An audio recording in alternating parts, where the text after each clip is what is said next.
சாப்பிட்டு பாருங்க, சாப்பிட்டு பார்த்து நீங்கள் சொன்னீங்கன்னா தான் நான் செஞ்ச வேலைக்கு எப்படின்னு தெரியும். எப்படி ஜோரா பேசுகிறா பார்த்தீங்களா? சரி, ஓகே.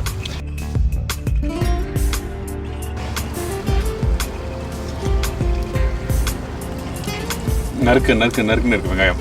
நல்லா இட்லி தோசையில் இப்படி செஞ்சு வச்சுக்கிட்டு 2 நாளைக்கு கூட இப்போ தான் பிரிச்சியில் எடுத்து வைக்கிறாங்கல்ல, எல்லாம் சாப்பிடலாம்.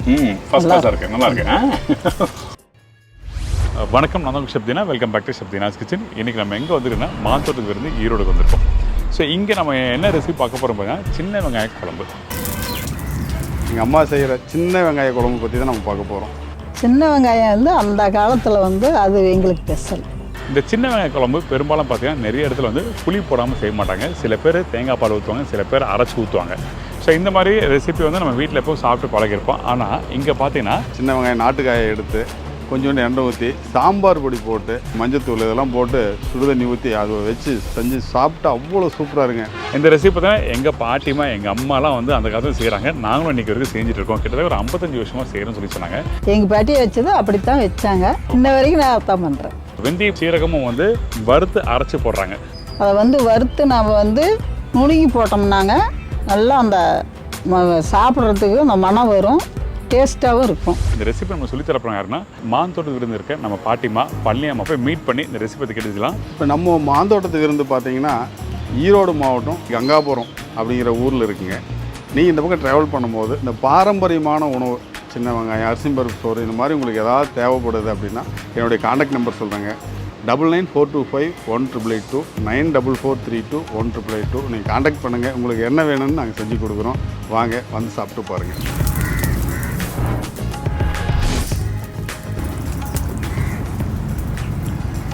வணக்கம்மா. வணக்கம்மா. எப்படி இருக்கீங்க? நல்லா இருக்கிறேங்க. ரொம்ப நாள் வச்சு பார்க்குறேன். ஆமாம், ரொம்ப நாள். உடம்புல பரவாயில்லையா?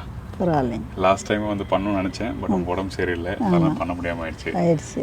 இன்றைக்கி என்ன பண்ண போகிறோம்? இன்றைக்கி வந்துங்க சின்ன வெங்காயம் குழம்பு வைக்கிறோம். சின்ன வெங்காயம் குழம்பு. பெரும்பாலும் இந்த மாதிரி சின்ன வெங்காயம் குழம்பு, பூண்டு குழம்பு சொல்லும்போது அந்த புளியை போடுவாங்க. புளியை போட்டு அந்த அந்த புளிப்புக்கு காரத்துக்கு எடுத்து வைப்பாங்க. ஆனால் இங்கே அப்படி இல்லை. இல்லை. ஓகே. எங்கள் பாட்டியை வச்சது அப்படித்தான் வச்சாங்க. இன்ன வரைக்கும் நான் அதான் பண்ணுறேன். இன்னைக்கு வரைக்கும் நீங்கள் தான் பண்ணுறேன்? அதுதான் பண்ணுறோம். சரி. இப்போ தேவையான பொருட்கள் சொல்லுங்கள். சின்ன வெங்காயம் 1 கிலோ, பூண்டு வந்து 15 பல்லு இருக்குங்க, தக்காளி ஒரு 5-6 தக்காளி, 2 ஸ்பூன் வெந்தயம் வைக்கலாம், 2 ஸ்பூனு சீரகம் வைக்கலாம், 1/2 ஸ்பூனு மிளகு போட்டுக்கலாம். இந்த கடுகு வந்து நம்ம தாளிப்புக்கு எவ்வளோ தேவையான அளவு போடுறோமோ அவ்வளோ போட்டுக்கலாம். ஒரு 4 ஸ்பூனு சாம்பார் தூள் போட்டு 1/2 ஸ்பூன் மஞ்சத்தூள் போடலாம். உப்பு தேவையான அளவுக்கு. நல்லெண்ணெய் நம்ம அந்த வெங்காயம் வதங்குற அளவுக்கு எண்ணெய் ஊற்றணும். கருவேப்பிலை ஒரு 5-6 குத்து உருவி போடலாம். ஃபஸ்ட்டு வந்துங்க அந்த சீரகத்தையும் வெந்தயத்தையும் வறுத்து எடுத்து வச்சுக்கலாம். வச்சுக்கிட்டு பூண்டு இதெல்லாம் கட் பண்ணி வெங்காயத்தெல்லாம் தாளித்து தக்காளி கட் பண்ணி எல்லாம் போடுறோம். என்ன காரணம் வந்து வெந்தயத்தை வந்து வெந்தயமும் சீரகமும் வறுத்து பொடி பண்ணுறதுக்கு என்ன காரணம்? ஏன் இப்படி பண்ணுறோம்? ஏன் பண்ணுறோம்னா அது வந்து வறுத்து பொடி பண்ணி போட்டோம்னா அந்த மனம் நல்லா வரும். சரி பாட்டிமா, அடுப்பை குத்தியாச்சு. இப்போ நம்ம வந்து அந்த பொடி பண்ணுறோமா? ஆமாங்க. இப்போ வெந்தயத்தையும் சீரகத்தையும் வறுக்கிறோம். முதல் வெந்தயத்தை போடலாம். சரி, ஓகே. சரி, வெந்தயம் போட்டிருக்கோம். ஓகே. இப்போ இது எப்படி அதை ரைட்டாக வறுத்துட்டோம்? கொஞ்சம் இது வறுக்கட்டுங்க, அப்புறம் சீரகத்தை போட்டு. சரி. இதில் காயனா போடலாமா?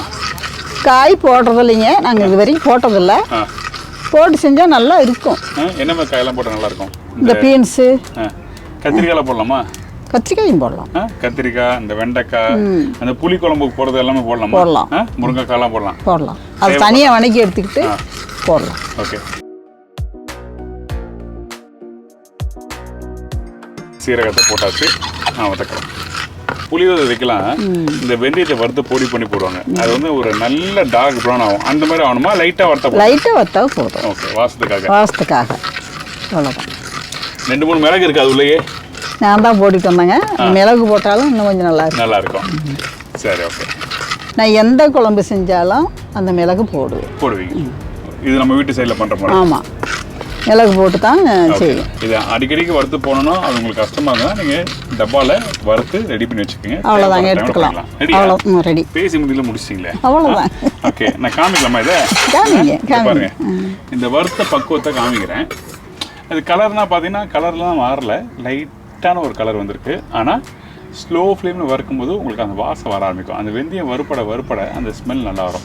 ஸோ இந்த பக்குவத்தில் கரெக்டாக நீங்கள் வறுத்து கரெக்டாக வறுத்து எடுத்து வச்சுக்கிட்டோம்னா நாம் வந்து மிக்சியில் போட்டு நுணுக்கி பாட்டிலில் போட்டு வச்சுக்கலாம்.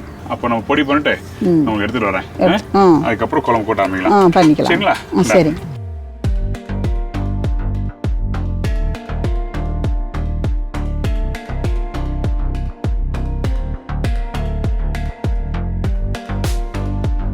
சரி பாட்டி, அந்த பொடி அடிக்க கொடுத்தோம் பார்த்தீங்களா, அதை அரைச்சி வந்தாச்சு.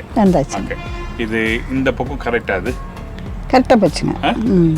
நல்லா அரைச்சிட்டு வந்துட்டு. ஓகே, இதில் வந்து எனக்கு நினைக்கிறேன் இதில் சீரகத்தோட வாசம் தான் அதிகமாக இருக்குது. இதுக்கப்புறம் நம்ம என்ன பண்ண போகிறோம்? இது வந்து கடைசியில் இறக்கக்குள்ள அந்த மேலே போட்டு இறக்கணும். சரி, ஓகே. இப்போ நம்ம குழம்பு தாளிக்க போகிறோமா? குழம்பு தாளிக்க என்ன தேவையில்ல, வெங்காய குழம்புக்கு வந்துங்க நல்லெண்ணெயும் ஊற்றலாம், கல்லெண்ணெயும் ஊற்றலாம். இன்னைக்கு வந்து நான் நல்லெண்ணெய் ஊற்றி செய்வேன். இதில் இந்த தேங்காய் எண்ணெய், இந்த ரீஃபண்ட் எல்லாம் யூஸ் பண்ணலாமா? பண்ணலாங்க, பண்ணி சாப்பிட்றாங்க சொன்னாங்க. அது நான் செய்யறதில்ல. நீங்கள் செய்யறது? சரி, ஓகே. இதுக்கப்புறம் கடுகு போடுறோம். நார்மலாக இப்போ போல தாளிச்சிட்டு நம்ம ஆரம்பிக்க வேண்டியதான். ஓகே, இப்போ இந்த இடத்துல வந்து இவ்வளோ வெங்காயத்தை கட் பண்ணி வச்சுக்கோம். இந்த சின்ன வெங்காயம் குழம்புனால வந்து வெங்காயம் அதிகமாக போடுறோம். ஆமாங்க. ஓகே, இப்போ தக்காளி வந்து எந்த அளவுக்கு போடுறோம்? கம்மியாக? தக்காளி வந்து நம்ம அதிகமாக போட்டால் புளிப்பு வரும், அதனால கம்மியாக போடுறோம். கம்மியாக போடுறோம். இதில் வந்து கடுகு, கடலைப்பருப்பு, உளுத்தம் பருப்பு வச்சிருக்கீங்க. இதெல்லாம் சேர்த்தா போடுவீங்களா? நம்ம வீட்டில் அப்புறம் உடச்சி உளுத்தம் பருப்பு போடுவாங்க. உடச்சி தான் போடுவோங்க. மூஞ்சி போச்சு டக்குன்னு ஈஸியா அள்ளி போட்டுட்டு வந்துட்டு. தேவையான அளவு ஓகே கடுகு. இந்தாங்க, வரமிளகா போடுறீங்க. போதுமா கடுகு? போதுங்க. வரமிளகா போடுறோம். இதுக்கு பச்சை கருவேப்பிலை வேணுமா? ஆமாம். நான் உருவி போடுவா? மிளகாய் தீஞ்சிரும், சட்னி போடுங்க. சட்னி போட்டுருவா? டக்குன்னு போட்டுருவான். எப்படி போட்டுருவா? போடுங்க. போதுமா? என்ன போடுவா? இன்னும் கொஞ்சம் போடுங்க. என்ன கொஞ்சம்? வெங்காயம் எடுங்க. டக்குன்னு போட சொன்னீங்க, டக்குன்னு போட்டேன். இந்த பூண்டு எப்போ போடுறது? பூண்டு இப்போ போடுங்க. சரி, போடுங்க.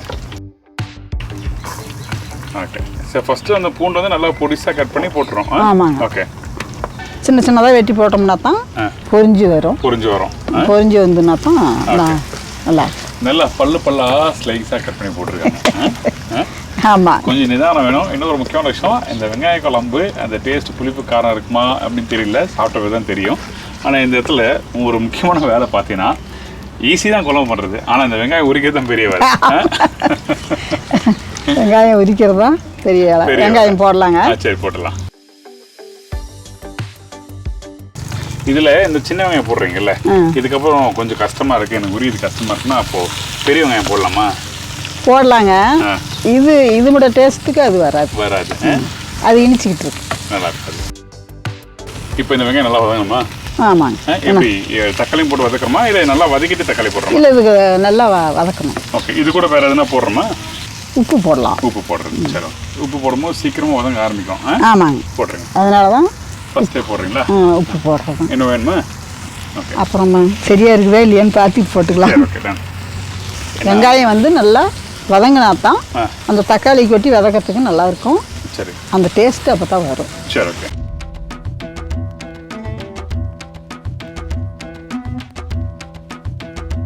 வெங்காயம் நல்லா வதங்கி வந்துடுச்சுங்க. இது போதுமா? இதான் பக்குவமா? இதுதான் பக்குவம். அந்த வெங்காயம் வந்து முழுசாவே இருக்கு இந்த இடத்துல. அதாவது பார்த்தீங்கன்னா ஒரு அரை வேக்காடு சொல்லலாமா?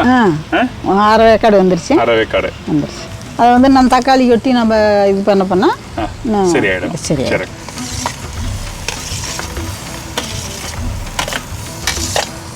இப்போ அந்த சாம்பார் பொடி அந்த மல்லித்தூள்லாம் போடுறோமா? எப்படி இன்னும் வதக்கணுமா? கொஞ்சம் லைட்டாக வதக்கிட்டு நம்ம போடலாம். சரி. நீங்கள் எதோட சாப்பிடுவீங்க இதெல்லாம்? சாப்பாட்டுக்குமே வச்சு சாப்பிடலாம், நல்லா இருக்கும். தோசை இட்லியும் அருமையாக இருக்கும், நல்லா இருக்கும். சரி, ஓகே. இதுதான் வேணும். ஒரு குழம்பு வச்சு எல்லாத்துக்கும் வந்து சூட்டபுளாக இருக்குன்னா ஈஸியாக இருக்கும். அது நீங்கள் இந்த வேலைக்கு போகிறவங்களுக்கு வந்து கொஞ்சம் கம்ஃபர்டபுளாக இந்த மாதிரி ரெசிபி தான் நல்லாயிருக்கும். சரி, ஓகே. மசாலா போட்டுடலாம். நம்ம போடலாம். சரி, ஓகே. சாம்பார் பொடி போட்டோம்னா அதுவும் சேர்ந்து அந்த இது வந்துடும். சரி ஓகே. இந்தாங்க சாம்பார் பொடி. இந்த சாம்பார் பொடி சொல்றீங்கல்ல, அதாவது நம்ம வீட்டில் வந்து குழம்பு தூள் சொல்லுவாங்க, அதான் சாம்பார் பொடி. ஆமாங்க. பருப்பு சாம்பாருக்கும் போடலாம், காய்க்கும் போடலாம், வீட்டில் நான்வெஜ் செஞ்சாலும் செய்யலாம். நான்வெஜ்ஜுக்குமே இது போட்டோம்னா நல்லாயிருக்கும். ஓகே. அப்போ நீங்கள் வீட்டில் பண்ணும்போது உங்கள் வீட்டில் பண்ணி வச்சுருக்க அந்த சாம்பார் பொடி குழம்பு தூள் சொல்கிறோம் பார்த்தீங்களா, அதை நீங்கள் யூஸ் பண்ணிக்கோங்க.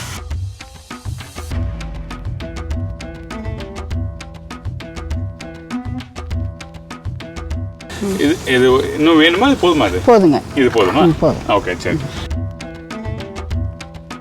மஞ்சத்தூள் 1 ஸ்பூன். செய்யறது எதை செஞ்சாலும் நல்லா செய்யணும், நல்லா அப்போ தான் நல்லா இருக்கும். நாம் கடமைக்கு செய்யறது எதுவுமே நல்லா இருக்காது. நல்ல விஷயம். இப்போ இதுக்கப்புறம் நம்ம என்ன பண்ணுறோம்? இதுக்கு கொஞ்சம் தண்ணி விடலாம். தண்ணி ஊற்றலாமா? இந்தாங்க. அவ்வளோதான், மசாலாம் போட்டாச்சு. இதுக்கப்புறம் போட்டாச்சுங்க. கடைசியில் இப்போ இறக்கிறதுக்கு பக்கமாக அந்த வெந்தயத்தூள் போட்டுக்கிறோம், சீரகத்தூளும் போடலாம். அதுக்கு முன்னாடி காமிங்களேன் அந்த மசாலாவை. நல்லா மங்கி வந்துடுச்சு. ஊற்றிக்கலாம்ல? நான் நினைக்கிறேன் இதுவே அப்படியே சாப்பிட்டா நல்லா இருக்கும் நினைக்கிறேன். நல்லா இருக்கும். சோத்துக்கு நல்லா பெசரி சாப்பிட்றதுக்கு நல்லா இருக்கும். ஆனால் இட்லி தோசைக்கு கொஞ்சம் சாசாதனம் வேணும் இல்லையா, அதனால கொஞ்சம் தண்ணி ஊற்றுறது. சரி ஓகே.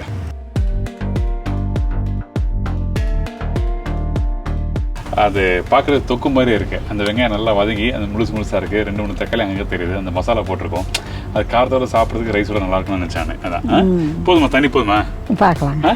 பார்க்கலாமா? எப்படி பார்க்கலாம். இப்படி நல்லா கொதிக்கணுமா எப்படி? அவ்வளோதாங்க. ஒரு கொதி வந்தால் தாங்க. அந்த கெட்டியாக ஆகுறதுலாம் அப்படிலாம் எதுவும் இல்லையா?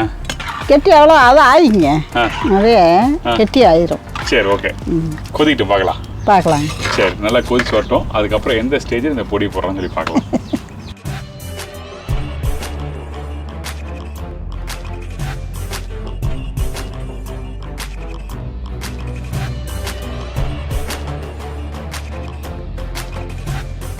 நல்லா கொதிச்சு வந்திருக்கு. நல்லா கொதிச்சு வந்திருக்கு. சரி ஓகே.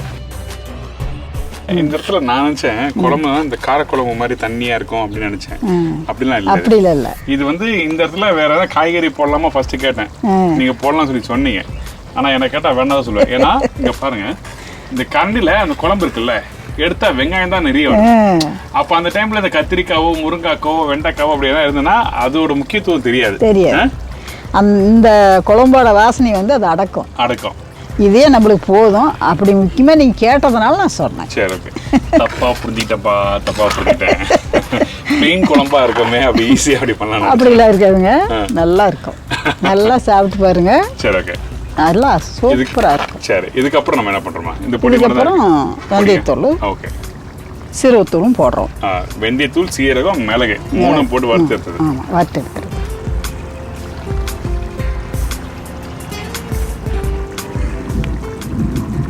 மழை வரப்போகுதுன்னு நினைக்கிறேன். ஆமாங்க. இடி இடிக்குது, லைட்டாக இடிக்குது. அதிகமாக அடிச்சா மழை வராதுல்ல? வராது. அவ்வளோதாங்க. அது அவ்வளோதான். சாப்பிட்டு பார்க்கலாமா? சாப்பிட்டு பாருங்க. சாப்பிட்டு பார்த்து நீங்கள் சொன்னீங்கன்னா தான் நான் செஞ்ச வேலைக்கு எப்படின்னு தெரியும். எப்படி ஜோரா பேசுகிறா பார்த்தீங்களா? இது அந்த காலத்துலேருந்து செய்கிறாங்கன்னு சொன்னாங்க. இது என்ன அந்த பாட்டியுமே அப்படி செய்யுதுன்னு சொல்லுவாங்கல்ல, பாருங்க. சரி ஓகே. தட்டு நிறைய கொடுத்துருக்காங்க. நல்லா சுட கமகமான இருக்கு.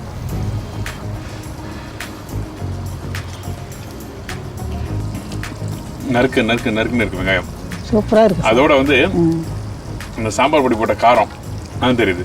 மேபி எனக்கு காரம் கொஞ்சம் கூட இப்போ தெரிய மாதிரி இருக்கும். ஆனால் சாப்பாடு கரெக்டாக இருக்கும். தோசை இட்லி சாப்பிட்றதுக்கு அதாவது நல்லா சுடு சோறில் இந்த வெங்காய குழம்பு ஊற்றி கொஞ்சம் நெய் அப்படியே நல்லா ஊற்றி சாப்பிட்டா நல்லா இருக்குமா? சூப்பராக. அப்போ சுடு குழந்தைங்களுக்கு நெய் போட்டு ஊட்டினா சூப்பராக சாப்பிடலாம். சரி. அப்போது நீங்கள் வீட்டில் சாப்பாடு நல்லா சுடு ரெடி பண்ணிட்டு கொஞ்சம் போட்டு நெய் கொஞ்சமாக போட்டு மிக்ஸ் பண்ணுங்க. நிறைய நெய் போட்டுறாதீங்க. நெய்யோட டேஸ்ட் அதிகமாகிடுச்சுன்னா, அந்த ஃப்ளேவர் அதிகமாகிடுச்சுன்னா உங்களுக்கு நல்லா இருக்காது. நல்லா சொல்கிறேன். வெரி குட் பாட்டிமா. நல்லா இட்லி தோசையில் இப்படி செஞ்சு வச்சுக்கிட்டு 2 நாளைக்கு கூட இப்போ பிரிச்சியில் எடுத்து வைக்கிறாங்கல்ல, நல்லா சாப்பிடலாம். ஃபர்ஸ்ட் கிளாஸாக இருக்கு. நல்லா இருக்கு. சாப்பிட்றேன். உங்கள் கடைக்கு வந்து எப்பவுமே அந்த நாட்டுக்கோழியை கடிச்சு சாப்பிட்டு பழக்கம். ஆனால் ஃபர்ஸ்ட் டைமும் வந்து இந்த சின்ன வயதை கடிச்சு சாப்பிட்றீங்க. ரொம்ப நல்லா இருக்கு. ரொம்ப நன்றி. கண்டிப்பாக ட்ரை பண்ணி பாருங்கள். Must very good recipe. I'm sure டெஃபினட்டாக உங்கள் எல்லாருக்கும் பிடிக்கும். நிறைய பேர் வந்து இந்த புளிப்பு காரம் அந்த மாதிரி நினைப்பீங்க. ஆனால் இதில் அந்த காரத்தன்மை தெரியுது. அந்த வெங்காயம் கடிச்சு சாப்பிடும்போது அந்த டேஸ்ட் பக்கம் வந்து வேறு. ரைஸோட சாப்பிடும்போது இன்னும் மச் பெட்டராக இருக்கும். சூப்பர், தேங்க்யூம்மா. நைஸ், ரொம்ப நன்றி. ரொம்ப நன்றிங்க. தோட்டத்து கடை ஓப்பன் பண்ணியிருக்கீங்களே? ஆமாங்க. ரெண்டாவது கடை எப்படி போகுது? கடை நல்லா போகுது. நல்லா போகுது. சரி, நான் நிறைய வாட்டி சொல்லியிருக்கேன். மான் தோட்டத்து பேருந்து வந்து இப்போது 2வது கடை ஓப்பன் பண்ணியிருக்காங்க ஹைவேலே. நீங்கள் இப்படி யாராவது ட்ராவல் பண்ணி போகிறீங்கன்னா ஐம் ஷூர் டெஃபினட்டாக வந்து சாப்பிட்டு பாருங்கள். ரொம்ப நல்லாயிருக்கும். நிறைய ஆதரவு கொடுத்துருக்கீங்க. உங்களுக்கும் பெரிய நன்றி. உங்களுக்கு பெரிய நன்றி. Thank you so much. இதே மாதிரி நான் இன்னொரு நாள் இன்னொரு ஊரில் ஒரு புது ரெசிபி சந்திக்கிறேன். நன்றி, வணக்கம். See you, bye. Take care.